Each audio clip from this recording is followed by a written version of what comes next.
නමෝ තස්ස භගවතු අරහතු සම්මා සම්බුද්දස්ස.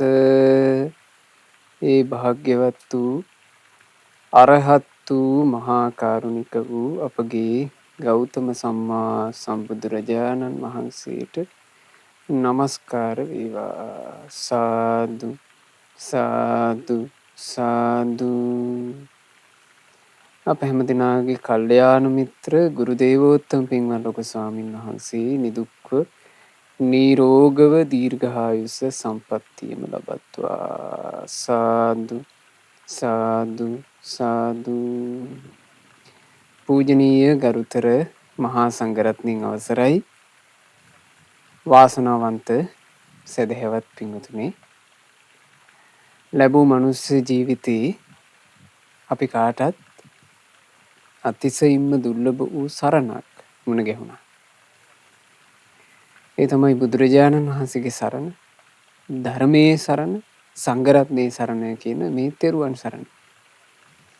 තෙරුවන් සරණ මුණ ගැහිච්ච කෙනාට ඒ තෙරුවන් සරණේ සිත පහදවා ගත්තොත් පින්වතුනි ජීවිතයට පුදුමාකාර යහපතක් ඇති කරගන්න අවස්ථාව ලැබෙනවා.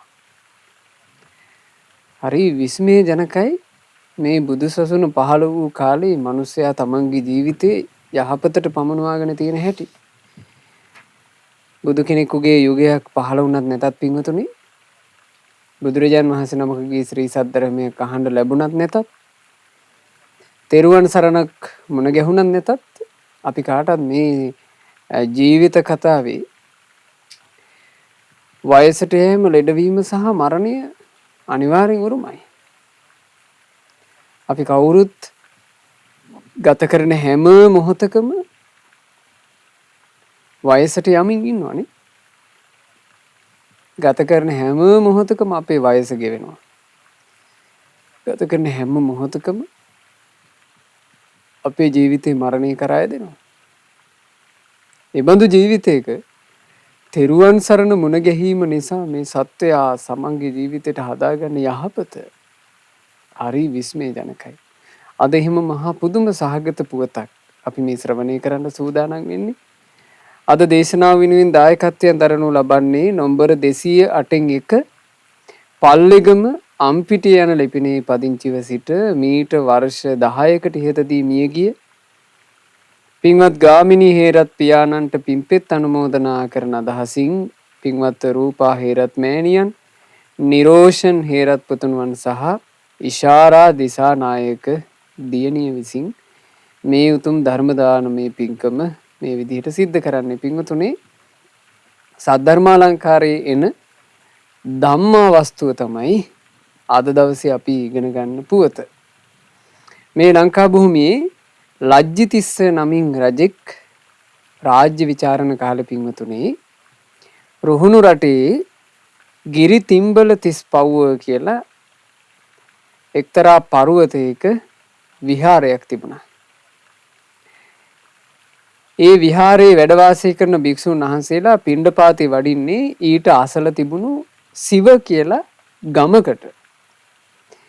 මේ ගමේ හිටියා පින්වතුනි එක්තරා දුප්පත් ස්ත්‍රියාවක්. ඈ දර පළලා, අනුන්ට වතුර ඇදලා, බැල මෙහෙවරකම් කරලා තමන්ගේ ජීවිතේ බොහෝම අමාරුවෙන් ගැට ගහගත්තු තැනැත්තියක්. ගොඩාක් දුප්පත් කෙනෙක්. මේ දුප්පත් ස්ත්‍රිය භික්ෂුන් වහන්සේලාගෙන් නිතර දෙවේලේ දහම් පද ඇහුවා. දහම් පද ශ්‍රවණය කරනකොට ඇයට අර අති දුර්ලභ සරණ ලැබුණා. භික්ෂු සංඝයාගෙන් බණපද අහනකොට නිතර ඇයට අර සරණ ලැබුණා. ඊටා දුර්ලභ ලෝකෙට පහළ වෙන බුදුරජාණන් වහන්සේ ගැන ඇයට හිත පහදව ගන්නට ලැබුණා. උතුම් සද්ධර්මයේ ගැන ඇයට හිත පහදව ගන්නට ලැබුණා. ශ්‍රාවක සංගරුවන ගැන ඇයට හිත පහදව ගන්නට ලැබුණා. ඒ මේ තෙරුවන් සරණ ගැන හිතනකොට ගොඩක් පැහැදුනේ සංගරුවන ගැන. ඒ හේතුව සංගරුවන නිසා තමයි මේ ඔක්කොම ටික ලැබෙන්නේ Tamanට. ස්වාමීන් වහන්සේලා දහම් පද කියා දුන්නේ නැත්තම් බුදුරජාන් වහන්සේ ගැන දන්නේ. ස්වාමීන් වහන්සේලා දහම් පද කියා දුන්නේ නැත්තම් ධර්මයේ ගැන දන්නේ නැහැ. ස්වාමීන් වහන්සේලා දහම් පදේ කියා දුන්නේ නැත්තම් සංඝ ගුණ දන්නෙත් නැහැ. සංසාර ගැන දන්නෙත් නැහැ. තමන්ගේ පින පව ගැන මේ මුකුත් දන්නෙත් නැහැ. තමන් ලැබූ ජීවිතයේ ස්වභාවය දන්නෙත් නැහැ. මේ ඔක්කොම ස්වාමීන් වහන්සේලාගේ දහම් කතාව නිසානේ ඇයට ලැබුණේ. ඇයට හරිය හිත පැහැදිලා තිබුණා ස්වාමීන් වහන්සේලා ගැන. අනේ මේ උත්තමයෝ කොච්චර අපට කරුණාවන්තද. අපි ගැන අනුකම්පාවෙන් මේ උත්තමයෝ දහම් පද දේශනා කරනවා. ඊළඟට අපි ගැන අනුකම්පාවෙන් මේ උත්තමයෝ සිල් ගුණ පුරාගෙන ජීවිතය ගත කරනවා. අපිට දැකලා හිත පහදව ගත්තත් පිනක්. දැන් මහා සංඝරත්නය මුල් කරගෙන මිනිස්සු පින් රැස් කරගන්න හැටි පින්වතුනේ බුදුරජාන් වහන්සේ විසින්ම දේශනා කළානේ. කුල සූත්‍රයේ තියෙනවා භික්ෂුන් වහන්සේලා ඈතින් වඩිනු දකින්නකොට යම් කෙනෙකුගේ හිත පහදිනවා නම් අනේ මේ උත්තමයෝ සිල් ගුණ පුරණ අය නේද? සාරිපුත්ත මහා මොග්ගල්ලානාදී උතුම් අරහත් සංඝ පරපුරෙන් පැවතින පිරිස නේද කියලා දැන් මෙහෙම හිත පහදිනවා නම් ඒ චිත්ත ප්‍රසාදය ඒ කෙනාට සග්ග සංවත්තනිකම් පුඤ්ඤ පටිපදම් පටිපන්නෝ හෝති. සුගතියේ උපදින්න හේතු වෙන පුණ්‍ය ප්‍රතිපදාවකට යවරා යනවා. භික්ෂුන් වහන්සේලා දැක හිත පහදව ගැනීම කියලා කියන්නේ සුගතියේ උපදින්න හේතු වෙන පිනක්. ඔය ලංකා භූමියේ එක්තරා සිදුවීමක තියෙනවා පින්වතුනි. භික්ෂුන් වහන්සේලා වෙල්යායක් අයිනින් මේ හැමදාම පිණ්ඩපාතේ වඩිනවා. පිණ්ඩපාතේ වඩිනකොට මේ කුඹුරේ මිනිස්සු වැඩ කරනවානේ. මිනිස්සු හාන කාලේ ඊළඟට මිනිස්සු මේ ගොයම් පාගන කාලේ මේ කටයුතු කරන කාලේ හරකුන්ට ඉතින් හරක් කොහොමද ඔවා කැමැත්තෙන් කරනේව නෙවෙයි. හාන එක මේ කොළ පාගන එක මේ බර අදින එක ඌව හරක් ආසාවෙන් මං කරලා දෙන්නම් කියලා කරනේව නෙවෙයි. මිනිස්සු හරක් ලව්වා ඒව කරවන වැඩනේ. හරකුත් කැමති පොඩ්ඩක් විවේකේ ඉන්න. අර හාන අතරේ ස්වාමීන් වහන්සේලා වැඩම කළොත් එහෙම මිනිස්සු කරන්නේ ස්වාමීන් වහන්සේලාට ගරු සත්කාර දැක්වීම පිණිස හරකුන්ව පොඩ්ඩක් නිදහස් කරනවා. කොළපාගන අතරේ ස්වාමීන් වහන්සේලා වැඩියොත් එහෙම හරකුන්ට පොඩි විවේකයක් ලැබෙනවා. හරක් මේකට හරි ආසයි. ස්වාමීන් වහන්සේලාව දුරින් දකිද්දීම හරක්ට හරි සන්තෝෂයි. අපේ අර උත්තමයෝ වෙනවා. අපිට දැන් ඔන්න පොඩි විවේකයක් ලැබෙනවා කියලා. හරකුන්ට හිත පැහැදුනානේ ස්වාමීන් වහන්සේලා ගැන. උන්ට හිත පැහැදුනේ මේ බණපදයක් අහලා හෝ එහෙම එකකට නෙමෙයි. උන්ට ලැබෙන විවේකේ නිසා හිත පැහැදුනා. ඒකින් මේ හරක් සුගතිය උපන්න. මරණින් මත්තේ. ඒකයි පින්වතුනි තෙරුවන් සරණ මුණ ගැහෙන කාලය කියලා කියන්නේ. හරි විස්මය ජනක කාලයක්. මේ කාල වකවානුව බලන්න අපිට වේගින් අහිමි වී යනවා. දවස ආරම්භ වෙනවා. ආරම්භ වූ දවස ඉතා වේගින් ගෙවිලා අවසන් වෙන්නේ නැද්ද? ආයේ අලුත් දවසක්. අපි මේකට අලුත් දවසක් කියලා නොඑක් විදිහට කතා කර කර ඉන්නවා. අලුතෙන් මාස ආරම්භ වෙනවා. අලුතෙන් අවුරුද්දක් එළඹෙනවා. අපි අලුත් අවුරුද්ද රතිඤ්ඤ දාලා පිළිගන්නවා. අලුත් අවුරුදු පරණ වෙනවා. අපි මේ කොහෙටද යන්නේ වින්ගතුනි? අපි මරණය කරා ඇදීගෙන යනවා. අපේ ජීවිතයේ අවසාන මොහොත අපි අවසාන මොහොත එනතෙක් අලුත් අවුරුදු සමර යනවා.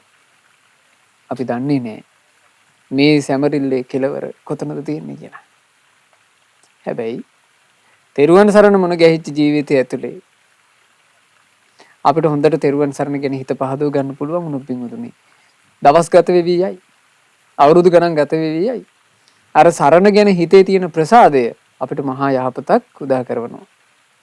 මේ දුප්පත් ස්ත්‍රියට තෙරුවන් සරණ ගැන අහන්න ලැබිලා විශේෂයෙන් සංගරුවන ගැන බලවත්ව හිත පැහැදිලා දවසක් මේ ස්ත්‍රියව කල්පනා කරනවා ස්වාමීන් වහන්සේලා දිහා බලාගෙන රාග නලේන සන්දඩ්ඩා මම මේ සංසාර ගමනේ රාගය කියන ගින්නෙන් කොයිතරම් දැවි ආපු කෙනෙක්ද? දෝෂ රක්කස්ස පීලිතා ද්වේෂය කියන රාක්ෂයාගෙන් පීඩාවට පත්වෙවි මං කොච්චර කාලයක් ආපු කෙනෙක්ද?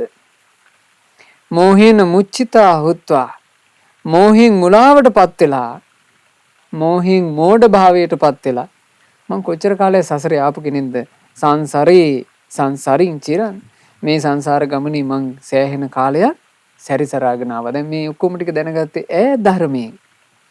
නා කතං නුපුරේ පුඤ්ඤං. මට මේ එන ගමනේ කලින් පින් කරගන්න බැරුව ගිහිල්ලානේ. කිංචි ආයති කාරණා මොකක් හරි හේතුවක් නිසා මට පින කරගන්න බැරුව ගියා. කතං නූන මයා පාපං අප්ප භෝගස්ස කාරණා. මං හැබැයි සෑහෙන්න පවුනම් කරගෙන තියෙනවා. මට පව් කෙරිච්චි නිසා තමයි අල්ප භෝග ඇතුව මේ උපන්නේ. දුප්පත්. ඇගේ මේ දුප්පත්කම ගැන ඈ ධර්මයේ තුලින් දැන් දන්නවා. මං ඇයි දුප්පත් උනේ? මට පින් කරගන්න බැරි වෙච්ච නිසා මං පව් කරපු නිසා. ඒ නිසා මම මේ මොහොතේවත් පින කරගන්න ඕනේ. මට පින කර ගැනීම පිණිස අනුත්තර පින්කෙත වැඩ ඉන්නවා සංගරුවන. හිත පහදව ගැනීම මාත්‍රේ සුගතිය උපදින්න හේතු වෙනවා. සංගරුවන වැඩම කරනකොට සංගරුවනට ගරු සත්කාර දක්වනවනේ. ගරු සත්කාර දක්වනවා කියලා කියන්නේ ඔන්න මාවතින් අයින් වෙලා ඉඩ දෙනවා. ඊළඟට සංඝයා වහන්සේ වැඩම කරනකොට ගරු සත්කාරයේ පිණිස වාඩි වී සිටින අසුනේ නැගිටිනවා. ඊළඟට මහා සංඝයා වහන්සේට වන්දනාමාන කරනවා. මිනිස්සු හිස් වැසුම් දාගෙන ඉන්නවා නම් හිස් වැසුම ගලවනවා. මේ වගේ ගරු සත්කාර දැක්වීම කරනවානේ. සංඝයා වහන්සේ උදෙසා ගරු සත්කාර දක්වනකොට සංඝයාට ගරු සත්කාර දක්වන්නේ පින්වතුනි සීලයකට ගුණයකට ගෞරවයක් තියෙන කෙනෙක්. ඒ ගරු සත්කාර දැක්වීම හේතු කරගෙන එයාට ලැබෙනවා කියනවා උච්චා කුලීන උසස් කුලයක උපදින්න හේතු වෙන පුඤ්ඤ පටිපදම් පටිපන්නෝ හොති. පුණ්‍ය ප්‍රතිපදාවකට එයාගේ ජීවිතය යනවා. මේ වෙලාවේ තමන්ගේ සිතකය වචනේ මෙහෙවන ක්‍රමයට අනුව මොකද්ද හැදෙන්නේ?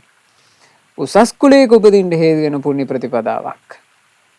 ඊළඟට බුදුරජාණන් වහන්සේ වදාලා ඇතැම් මිනිසුන්ට සංගරුවන දකින්නකොට හිතෙනවා අනේ මේ සංඝයා වහන්සේව මගේ නිවසට වඩම්මල ආසනීය පුදන්න ඕනේ. වඩා හිඳවන්න ඕනේ.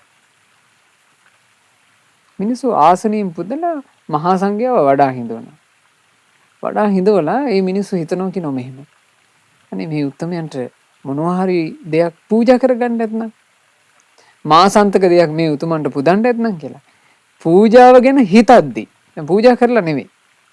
පූජාව ගැන හිතද්දි බුදුරජාණන් වහන්සේ වදාලා මහේසක්ක පටිපදං මහේශාක්‍ය භාවයේ උපද්දන පුඤ්ඤ පටිපදම් පටිපන්නෝ හෝති. පුණ්‍ය ප්‍රතිපදාවකට යා පැමිණුණා. දන් දීමට සිතද්දි බලන්න සංගරුවන වැඩ හිඳීම කියලා කියන්නේ කොච්චර ලාභයක්ද? එසේ සිතූ තැනැත්තා සංගරුවන විශේෂෙහි තමන්ගේ අතින් යම් දානයක් පූජා කරනවද දානි පුදන මොහොතේ බුදුරජාණන් වහන්සේ වදාලා මහා භෝග සංවත්තනිකම් පුඤ්ඤ පටිපදම් පටිපන්නෝ හෝති. මහා භෝග සම්පත් උපදින පුණ්‍ය ප්‍රතිපදාවකට යා පැමිණුණා. ඊළඟට බුදුරජාණන් වහන්සේ දේශනා කරනවා සංගරුවන කෙරෙහි ගරු සත්කාර සහිතව කෙනෙක් බණපද අහනවා නම් ඒ බණපද අහන වෙලාවේ එයාගේ ජීවිතේ පඤ්ඤා සංවත්තනිකම් ප්‍රඥාව ලැබීම පිණිස හේතු වෙන පුණ්‍ය ප්‍රතිපදාවක එයා එළඹෙමින් සිටිනවා. ඉතින් මේ වෙලාවේ පින්වතුන්ලා සදහැසිතින් බණ අහනකොට පින්වතුන්ලාගේ ජීවිතේ තියෙන ප්‍රඥාව උපදින පුණ්‍ය ප්‍රතිපදාවේ රූපවාහිනියකින් හරි කමන්නේ සාංශලා දැකලා හිත පහදව ගන්නකොට තමන් සුගතියේ උපදින පින තමන්ට සකස් වෙනවා. ස්වාමීන් වහන්සේ නමක් රූපවාහිනියෙන් හරි කමන්නේ දකින්නකොට ගරු සත්කාර කරනවා නම් තමන්ගේ පුණ්‍ය ප්‍රතිපදාව සකස් වෙනවා. ඒ නිසා හොඳට ඒවා තේරුම් ගන්නට තේරුම් අරගෙනයි පින්වතුනි අපි අපේ ජීවිතේ සකස් කරගත යුත්තේ. තෙරුවන් සරණ මුණ ගැහිච්ච මොහොතේ තෙරුවනට ගරු සත්කාර කර කර ගත වෙන දවස් ටික ගත කළා දාන්න. මොකද අපිට ඒව නවත්තන්න බෑ. අපේ දවස් ගත වෙවි යන්නේක නවත්තන්න බෑ. ගෙවෙන එක තප්පරයක් පින්වතුනි ආයෙ ගන්න බෑ. ඔක්කොම අවසන් වෙනවා. අවසන් වෙවි යන ජීවිතයක් නේද මේක? තප්පරෙන් තප්පරේ අපට අහිමි වෙවි යනවා. ඔය අහිමි වෙවි යන ජීවිතේ හොඳට තෙරුවන ගැන හිත පහදව ගන්න. තෙරුවන ගැන තියෙන චිත්ත ප්‍රසාදයෙන් බලවත් කරගන්න මේ රටේ ලෝකේ ඉන්න අනිත් මිනිස්සු නොකලාට කමක් නැහැ. ඔබ කරගන්න. ඔබේ ජීවිතේ රැකවරණය හදාගත යුත්තේ ඔබ විසින්. මගේ රැකවරණය හදාගත යුත්තේ මා විසින්. අපිට මේ කවුරුත් පිටට නැහැ. අපි ජීවිතේ ගත කරලා තනියම මැරලා යන්න ඉන්න අය. ඒ මරණයට අපි පෞද්ගලිකව මුහුණ දෙද්දි පින්වතුනි අපිට තියෙන්නේ රැකවරණය.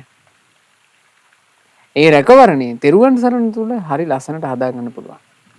ඉතින් මේ ධම්මා උපාසිකාව තමන්ට තමන්ගේ ජීවිතේ පින රැස් කරගන්න නොහැකි වීම ගැන හරියට කල්පනා කළා. තස්මාහං පරගේහේසු බතින් කତ୍වාන කිච්චතු. මට මේ පින් කරගන්න බැරි වෙච්ච නිසා තමයි මං අනුන්ගේ ගෙවල් වල බැල මෙහෙවරකම් කරන එකියක් බවට පත් උනේ.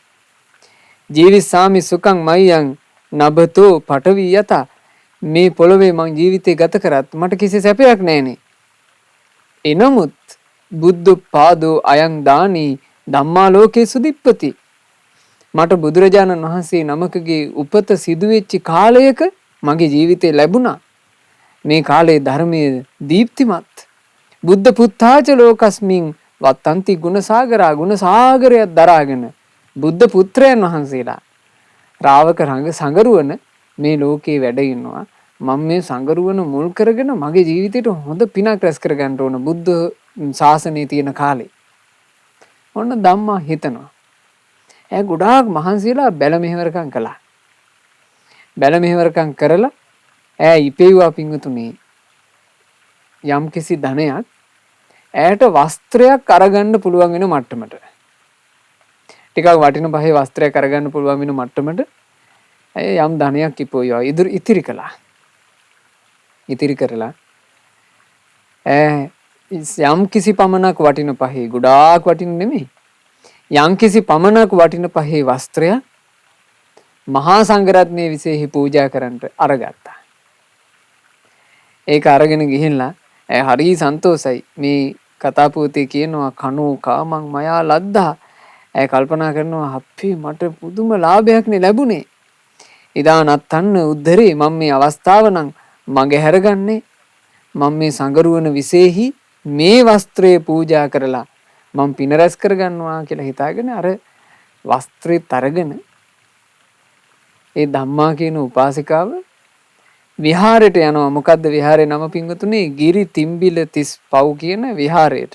මේ විහාරයේ ඒ වෙද්දී වැඩ වාසය කළ 500 නමක් භික්ෂුන් වහන්සේලා. මේ වස්සාන කාලයේ ආරම්භය. වස්සාන කාලයේ ආරම්භයේ තමයි භික්ෂුන් වහන්සේලා 500 නමක් වස්වසන්ට ලැහැත්ති වුණේ. එතකොට මෙහි වැඩ ඉන්න භික්ෂුන් වහන්සේලාගෙන් එක භික්ෂුන් වහන්සේ නම සීව කියන ගමට ඕන්න පිණ්ඩපාතේ වැඩියා. මේ පිණ්ඩපාතේ වඩිනකොට අර ධම්මා උපාසිකාවට අතරමඟදීම මේ ස්වාමින් වහන්සේව මුණ ගැහුණා. මුණ ගැහුණාට පස්සේ මේ ස්වාමින් වහන්සේට තමන්ගේ වස්ත්‍රයේ කතාව කියනවා. තමන් මේ පූජා කරන්න සූදානම් වෙන වස්ත්‍රයේ කතාව. මොකක්ද ඒ කතාව? අනේ ස්වාමීනි මේ වස්ත්‍රය මං සකස් කරගත්තේ මේ වස්ත්‍රය මං ගත්තේ ගොඩාක් මහන්සි වෙලා. ස්වාමීනි මම මේ වෙනුවෙන් සෑහෙන්න බැල මෙහෙවරකම් කළා. අනුන්ට බැල මෙහෙවරකම් කරලා අනුන්ට දාසකම් කරලා ස්වාමීනි මම මේ වස්ත්‍රය අරගත්තේ ඔබ වහන්සේලාට පූජා කිරීම පිණිසමයි. ඔබ වහන්සේලා මේ වස්ත්‍රය පරවාගෙන සීලයක් ගුණයක් දියුණු කරන එක මගේ ජීවිතේට මහා පිනක් බවට පත් වේවි. අනේ ඒ නිසා ස්වාමීනි ඔබ වහන්සේලා මේ වස්ත්‍රය පරවාගෙන මේ වස්ත්‍රය පිහිට කරගෙන සංසාරයේ නැමැති සාගරයෙන් ගොඩට යන්න. මේ සිවුරක් කොට පරවාගෙන ඔබ වහන්සේලා සංසාර සාගරයෙන් එතරට යන්න. එය මට බොහෝ කල් යහපත පිණිස හේතු වේවි. ස්වාමීනි මම මහත් වූ ආයාසයෙන් උපදවාගත් මේ වස්ත්‍රය මාහට අනුග්‍රහා පිණිස මහා සංඝයා වහන්සේ පිළිගන්නසේක්වා. විහාරයේ වැඩ ඉන්න සියලු භික්ෂුන් වහන්සේලාටයි මම මේ වස්ත්‍රය පූජා කරන්නේ කියලා ඒ ස්ත්‍රියව ධම්මා උපාසිකාව භික්ෂුන් වහන්සේට මේ වස්ත්‍රය පූජා කළා. දැන් මේ ස්වාමීන් වහන්සේට හරි සංවේගයක් හටගත්තා. එක වස්ත්‍රයක් වෙනුවෙන් කොච්චර හිම්බත් වෙලාද? ඒ වස්ත්‍රයත් තමා උදෙසා නෙවෙයි. දැන් මිනිස්සු Tamanට වස්ත්‍ර ගැනීම පිණිස හිම්බත් වීමක් තියෙනවානේ. ජීවන අරගලේනේ.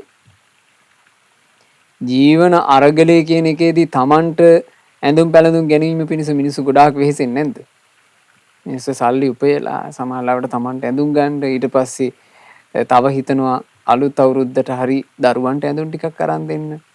ඥාතීන්ට ඇඳුම් අරන් දෙන්න කියලා මෙහෙම තියෙනවනේ. මේක ජීවන අරගලේ කොටසක්. නමුත් ධම්මා උපාසිකාවගේ අදහස ඊට හාත්පස වෙනස්. ගොඩාක් වෙහෙසුනේ. සංඝයා විසෙහි පූජා කරන්න වස්ත්‍රයක් අරගන්නයි. සෑහෙන කාලයක් ඒකට බැල මෙහෙවරකම් කළා.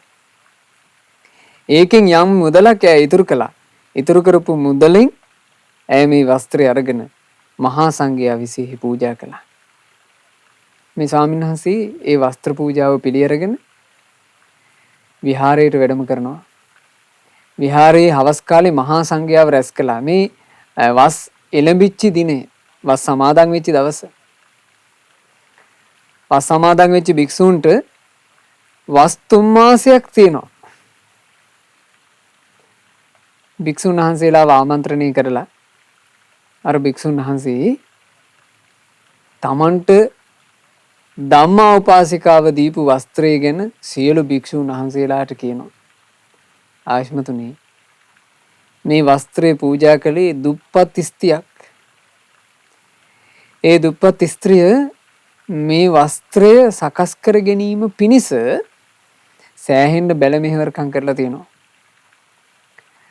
තමන්ගේ සංසාරයේ තමන්ට පින් කරගන්න බැරි වෙච්ච නිසා තමන් දුප්පත් වෙලා උපන්න අය මේ දුප්පත්කම තව තවත් සංසාර ගමනේ මට නම් එපා. මගේ ජීවිතේ මේ වස්ත්‍ර පූජාවෙන් සැපයටපත් වේවා කියන අදහසින් තමයි ඇය මහා සංඝරුවන විශේෂයි මේ වස්ත්‍ර පූජාව චීවර පූජාවක් විදිහට සිද්ධ කළේ. ඒ නිසා ආශ්මතුනි දැන් මේ සිවුර තියෙනවා. මේ සිවුර ඇය පූජා කළේ සියලු මහා සංඝයාට. ඔබ වහන්සේලාගෙන් සුදුසු කෙනෙක් මේ සිවුර ඉල්ලන්ට මම මේ සිවුර දෙන්නම් කිව්වා. එතකොට එතන හිටපු එක භික්ෂුවක් ඒ මොහොතේම සංඝයා අතරින් නැගී හිටලා කිව්වා කියනවා ස්වාමීනි මට ওই වස්ත්‍රය 3 මාසයකට දෙන්න. මං 3 මාසෙන් ওই වස්ත්‍රයේ පින මහත්ඵල මහානිසංස කරවනවා. ඒ භික්ෂුව එහෙම අදිෂ්ඨානයෙන් කිව්වා. ඒ භික්ෂුව ඒ අදිෂ්ඨානයෙන් කියලා අවසන් වෙනකොට අනිත් භික්ෂුන් වහන්සේ නමක් නැගිටිනවා. ඒ භික්ෂුව කියනවා ආශ්මතුනි මට මාස 2කට දෙන්න. මම මාස 2කින් ওই වස්ත්‍රේ පින මහත්ඵල මහානිසංස කරනවා. තවත් භික්ෂුන් වහන්සේ නමක් නැගිට්ටා. නෑ මට මාසයකට දෙන්න කිව්වා. මෙහෙම අනුපිළිවෙලින් භික්ෂුන් වහන්සේලා නැගිටින්න පටන් ගත්තා. ওই විදිහට කාලේ අඩු වෙනවා දැන් එන්න. එක භික්ෂුන් වහන්සේ නමක් නැගී හිටියා. ඒ භික්ෂුන් වහන්සේ චිර අදිෂ්ඨානයකින් කියනවා ආශ්මතුනි මට එක දවසකට දෙන්න. මට එක දවසක් ඇති මං එක දවසින් මේ වස්ත්‍රයේ පිදූ ස්ත්‍රියගේ පින මහත්ඵල මහානිසංස කරවනවා. ඒ කිව්වේ මේ වස්ත්‍රය පොරවාගෙන ඒ උත්තමයා කෙලස් නසනවා කියන අදිෂ්ඨානෙ මේ ඉන්නේ. මට එක දවසකට දෙන්න කියන ඒ කතාව කියපු භික්ෂුවකින් පස්සේ අනිත් භික්ෂුන් නැගිටින්නේ නැහැ. ඒ භික්ෂුව තමයි මේ වස්ත්‍රයට ප්‍රධානම සුදුස්සා බවට පත් වුනේ. ඒ භික්ෂුවට මේ වස්ත්‍රය ලැබෙනවා. ඒ භික්ෂුන් වහන්සේ එදා දවසේම වස්ත්‍රය කඩ කපලා මනාකොට සිවුරක් විදිහට සකස් කළා. සකස් කරලා මේ සිවුර පොරව ගත්තා. සිවුර සකස් කරද්දීත් ඒ සිවුරේ කඩ කපා ඒ සියලු කටයුතු කරද්දීත් මේ භික්ෂුව තුල තිබුණේ පුදුමාකාර වීරියක්. ඒ මොහොතකවත් ඒ භික්ෂුව කිසිදු ක්ලේශයක් ඉපදුවේ නැහැ. මේ ස්ත්‍රියව පිදූ වස්ත්‍රය ගැනම හිත කෙලෙස් යටපත් කරගෙන ඒ භික්ෂුව වාසය කළේ. ඉතින් ඒ භික්ෂුන් වහන්සේ ධම්මා උපාසිකාව පිදූ වස්ත්‍රයේ සිවුරක් කොට පොරවාගෙන සක්මනට ගොඩ වුණා කියනවා. සක්මනට ගොඩ වෙලා පියවර 7ක් සක්මනේ තියෙනකොට 7 වෙනි පියවර තබන්න පෙර උතුම් රහතන් වහන්සේ නමක් බවට පත් වුණා. ධම්මා උපාසිකාවගේ වස්ත්‍ර පූජාව මහත්ඵල මහනිසංස කළා. ඊළඟ දවසේ සංඝයා රැස් වුණාට පස්සේ අර වස්ත්‍රේ මනාකොට නවලා භික්ෂුන් වහන්සේලාට ඉදිරිපත් කළා. ආශ්මතුනි, මම එක දවසකට මේ වස්ත්‍රය ඉල්ලුවේ. මේ සිවුර දරාගෙන මේ සිවුර මහත්ඵල මහනිසංස කරවීම මං කළා. දැන් කැමති කෙනෙක් මේ සිවුර ලබා ගන්න සේක්වා. පිළිවෙලින් පිංගතුනේ එක එක භික්ෂුන් වහන්සේ මේ වස්ත්‍රය අරගෙන තියෙනවා.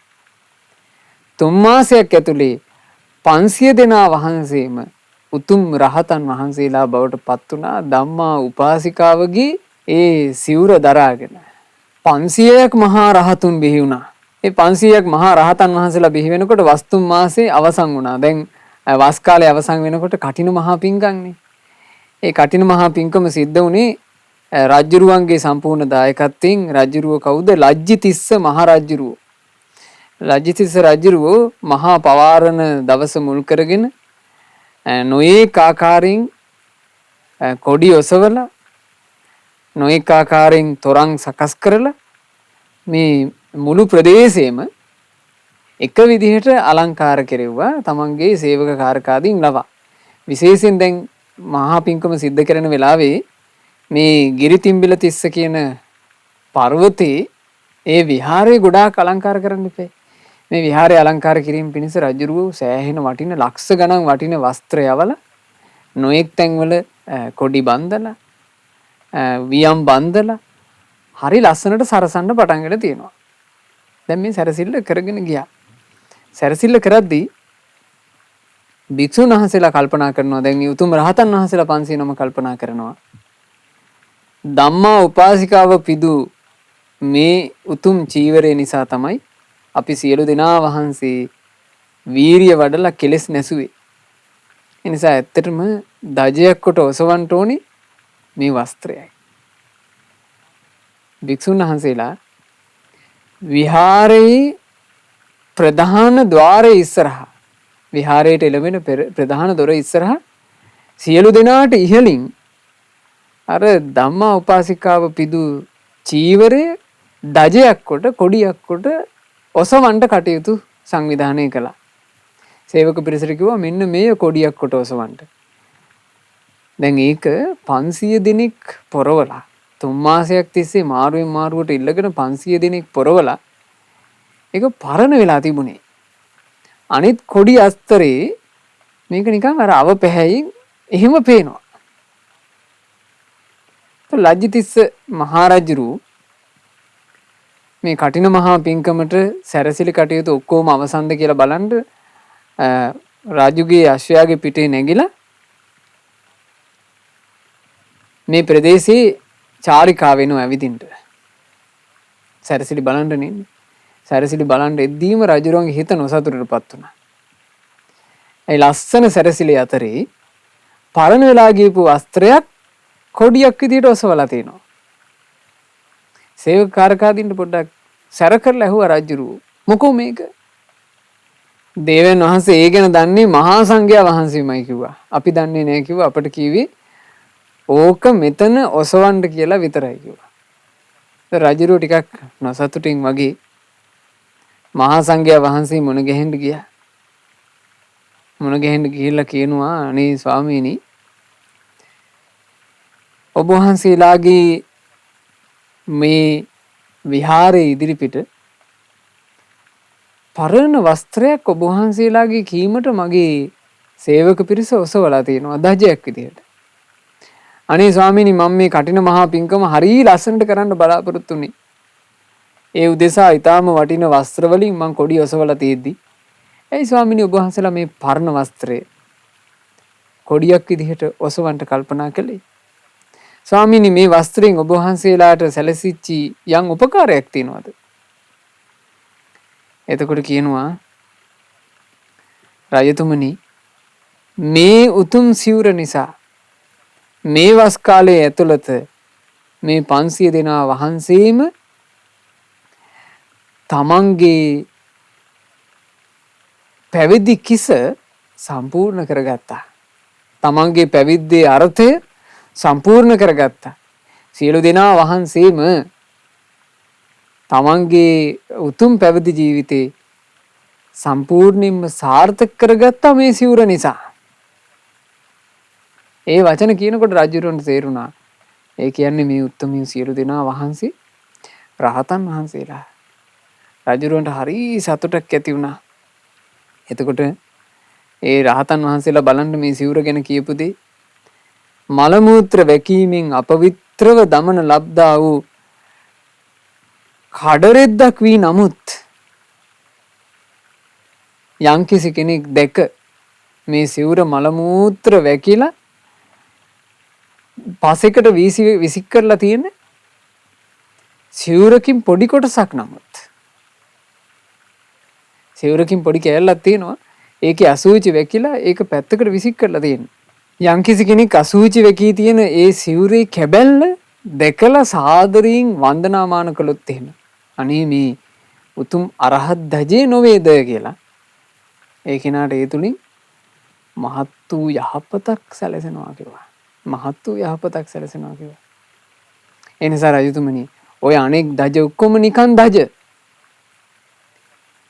විහාරයේ ඉදිරියේ ඔය ඔසවා තිබෙන්නේ අරහත් ධජයයි කියලා. අරහත් ධජේ කතාව. රහතුන්ගේ ධජේ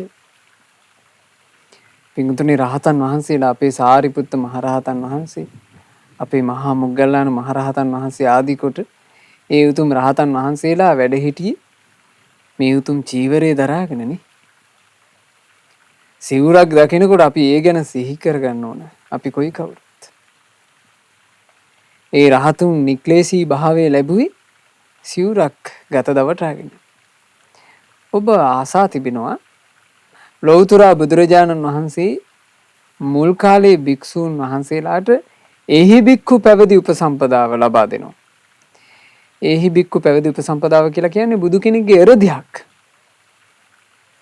බුදුරජාණන් වහන්සේ භික්ෂුවට ආමන්ත්‍රණය කරද්දී එහි බික්ඛු පින්වත් භික්ෂුව මෙහියෙන් මේ උතුම් සසුන් බබසරේ ඔබ හැසිරෙන්න කියලා බුදුරජාණන් වහන්සේ ආමන්ත්‍රණය කරනකොට ඒ වචනය කියූ සැනින් අර භික්ෂුන් වහන්සේගේ ගිහිවෙස් අතුරුදහන් වෙනවා කියනවා. ගිහිවෙස් අතුරුදහන් වෙලා සම්පූර්ණයෙන්ම මනාකොට සිවුරු පොරවගත්ත භික්ෂු රූපයෙන් පෙනී හිටිනවා. එතකොට ඒ සිවුර ඒ පාත්‍රය ඔක්කොම ලැබුණේ බුදුරජුන්ගේ එරදී. භාග්‍යතුන් වහන්සේ නමක් ලෝකයට පහළ වීමත් එක්ක ලැබෙන මේ ශ්‍රමණ රුව ලෝකේ දකින්ට ලැබීම කොයිතරම් ලාභයක්ද? ඒ උතුමන් දරනා සිවුර ඇස් දෙකින් දකින්ට ලැබීම කොතරම් ලාභයක්ද? ඒ චීවරේ එහෙම නැත්නම් අරහත් ධජේ කියන යමෙකුගේ හිත පහදව ගන්නට ලැබේ නම් ඒක කොච්චර ලාභයක්ද? එක සිදුවීමක් තියෙනවා පින්වතුනි පසේ බුදුවරුන්ගේ යුගයක. ඒ කාලේ පසේ බුදුරජාණන් වහන්සේලා ලෝකේ වැඩ සිටි. පසේ බුදුරජාණන් වහන්සේලාත් ගත සිවුරු දරාගෙනනේ වැඩ ඉන්නේ. එක වැද්දෙක් කැලේ ඇවිදින්න යනවා. ඒ කැලේ ඇවිදින්න යනකොට මේ වැද්දාට දකින්න ලැබුණා සිවුරක් වනලා තියෙනවා. මේ පසේ බුදුරජාණන් වහන්සේ නමක් වැඩ හිටපු කුටියක් ළඟ මෙහෙම රැහෙනේ සිවුර වනලා. පසේ බුදුරජාණන් වහන්සේ වැඩ හිටියේ නෑ. මේ වැද්දා කල්පනා කළා. අපි අපේ ජීවිතේ ගැට ගහ ගැනීම පිණිස සත්තු මරමරා කොච්චර පව් කරන අයද? අපි ජීවත් වීම උදෙසා පාපේ තෝරාගෙන අපි දැන් ජීවිකාව බවටම පත් කරගෙන පව් කිරීම. අනේ මේ උත්තමයෝ මේ සිවුරු පොරවන උත්තමයෝ පව් ඔක්කොම බැහැර කරන අයනේ. තමන්ගේ ජීවිතේ ඉතා පිරිසිදුව ගොඩනගා ගන්න මහන්සි වෙන අයනේ. ඒ උතුමන් සියලු වෙරවීරිය වඩන්නේ මේ සිවුර පොරවාගෙනනේ. සිවුරට වැන්දත් වටිනවා. සිවුරට වැන්දත් වටිනවා කියලා මේ වැද්දා අර සිවුරට වන්දනා කළා. සිවුරට වන්දනා කළා ඔහු නැගිටලා පිටත් වෙලා ගියා. දැන් ඔහු ඕක තමයි කරගත්තේ. පිටත් වෙලා යනකොට කැලේ මැද්දේ සිංහයෙකුට ගොදුරු වුණා. සිංහෙක් කඩා පැනලා මොහු මරලා දැම්මා. මරණින් මත්තේ විමුතුනේ දෙව්ලොවේ ගියානේ. දෙවියන් අතරේ උපත ලැබුවා. අර සිවුරට කරපු වන්දනාවට. ඉතින් අපේ අතීත මුතුන් මිත්තන්ට නම් පින්වතුනි ලොකුවට ඒ වාසනාව තිබුණා. මේ සිවුරකට වැඳ නමස්කාර කිරීම, සිවුරක් පොරවන උත්තමයන්ට ගරු සත්කාර කිරීම, මේ වගේ පින රැස් කරගන්න වාසනාව අතීතේ අපේ මුතුන් මිත්තන්ට තිබුණා. අපේ ආචාර්ය සියලට තිබුණා. නමුත් වර්තමානයේට වෙනකොට ඒට තියෙන පසුබිම් එකින් එක ඈත් වී යන බවක් පේනවා. මේ කතා ප්‍රවෘත්ති හොඳට මතක තියාගන්න. ධම්මා කතා වස්තුව. ධම්මා කියන උපාසිකාවගේ ඒ උතුම් චීවර පූජාව. ඒ චීවරය නිසා 500 නමක් රහතන් වහන්සේලා බිහි වෙච්ච හැටි. ඒ 500 නමක් වූ රහතන් වහන්සේලා තමන් පෙර වූ සිවුර අරහත් දජේ කොට එසවූ හැටි. ඒක හොඳට මතක තියාගෙන පින්වතුනි. අපේ මේ මනුස්ස ජීවිතේ අපි එක එක තැන් වලට හිත පහදව ගන්න නැද්ද? අපි ලස්සන ඇඳුම් විලාසිතා වලට හිත පහදව ගන්න ඕනේ. ශාරක නම් හරි ලස්සනයි. ඒක හරි හැඩයි කියලා අපි එක එක විලාසිතා වලට හිතින් සතුටු වෙන්නේ නැද්ද? සතුටු වෙනවා. මෝස්තර වලට හිතින් සතුටු වෙන්නේ නැද්ද? සතුටු වෙනවා. එක එක්කෙනාගේ හැඩ බල බල අපි හිතින් සතුටු වෙන්නේ නැද්ද? පින්වතුනි මේවා එකක්වත් අපිට සංසාරයට උපකාර පිණිස පවතින්නේ නැහනේ.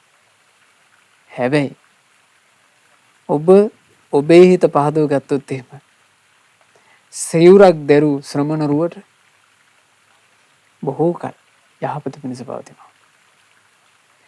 ඔබේ හිත පහදව ගත්තොත් එහෙම ඔබ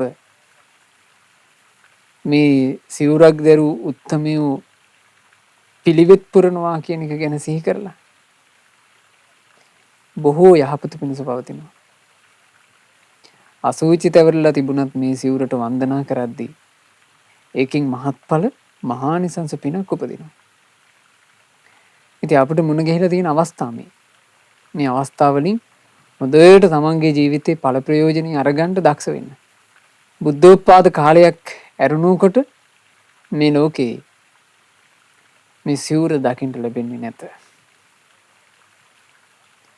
සම්බුද්ධ ශාසනයක් පහළ වෙන කාලයක විතරයි සිවුරක් දැක ගන්න ලැබෙන්නේ.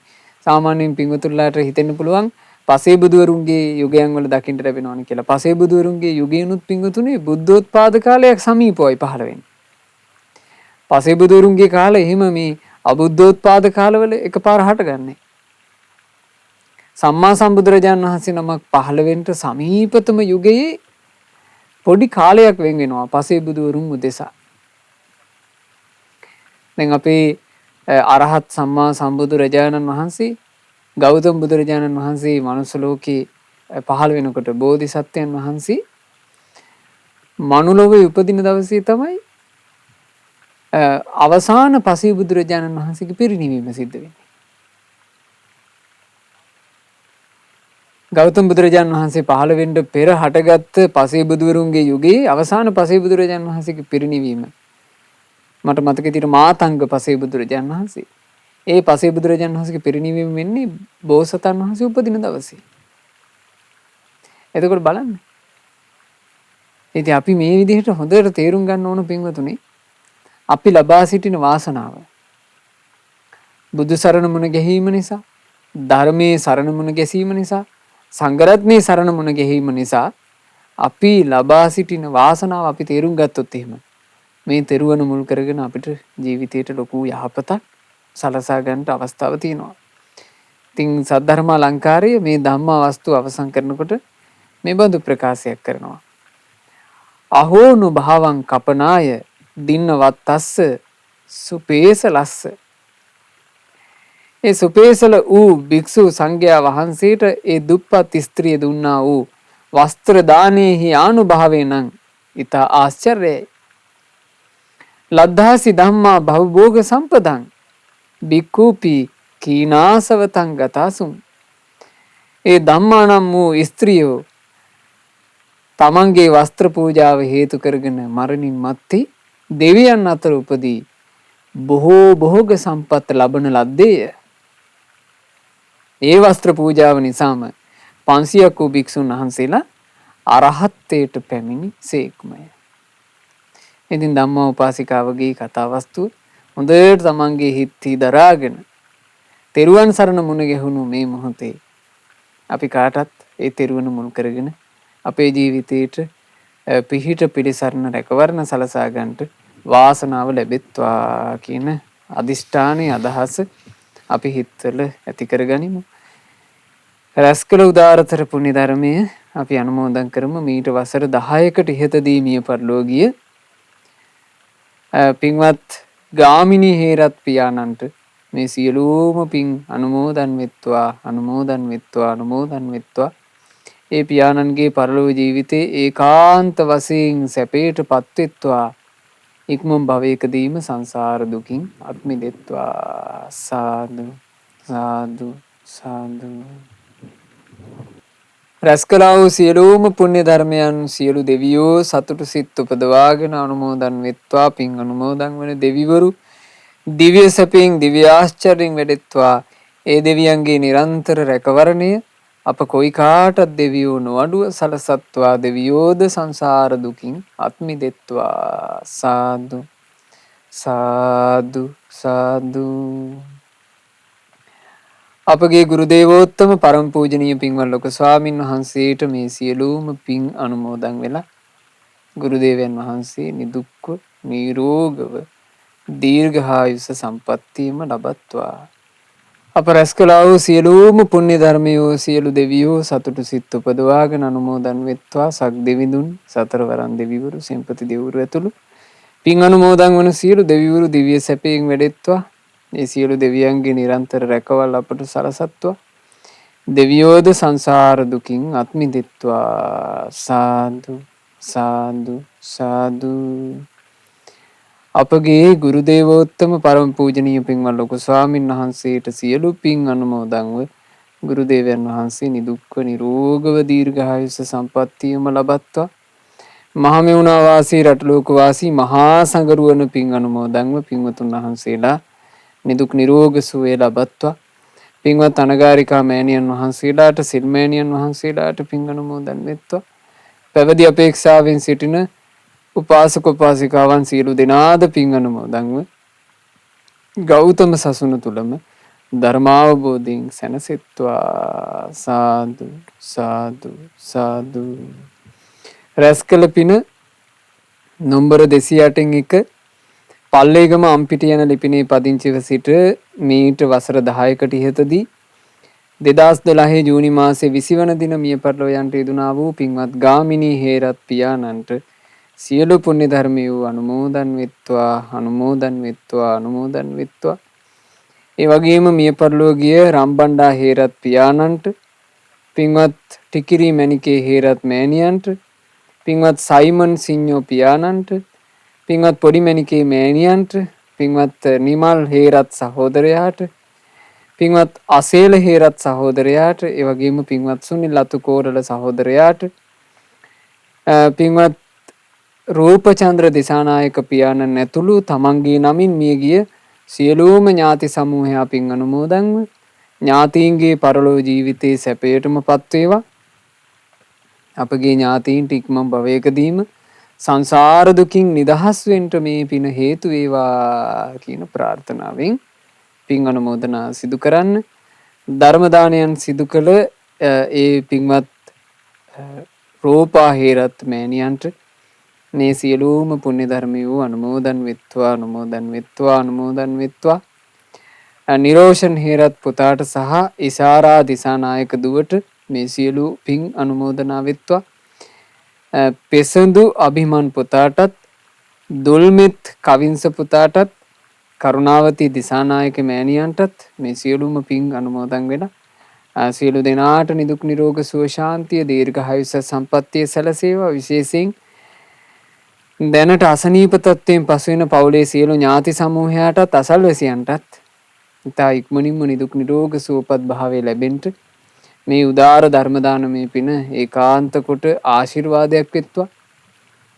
අද ධර්ම දානයන් සිදු කරපු සුපින්වත් හැම දෙනාට ශ්‍රද්ධා මාසික ධර්ම දාන සමාජික පින්වත් හැම දෙනාට ශ්‍රද්ධා කාර්ය මණ්ඩලයේ සියලු දෙනාට දහම් ශ්‍රවණයේ යෙදුණු සුපින්වතුන්ලා සියලු දෙනාට තම තමාගේ ජීවිතවල රැකී ආරක්ෂා ව්‍යාපාර ආදී සාර්ථකත්වයට පත් කරගෙන දරුවන්ගේ අධ්‍යාපන කටයුතු ආදියත් සාර්ථකත්වයට පත් කරගෙන කරදර බාධා වලින් තොරව සැනසෙල්ලේම තමන්ගේ ජීවිත ගත කරන්නට ලැබෙත්වා.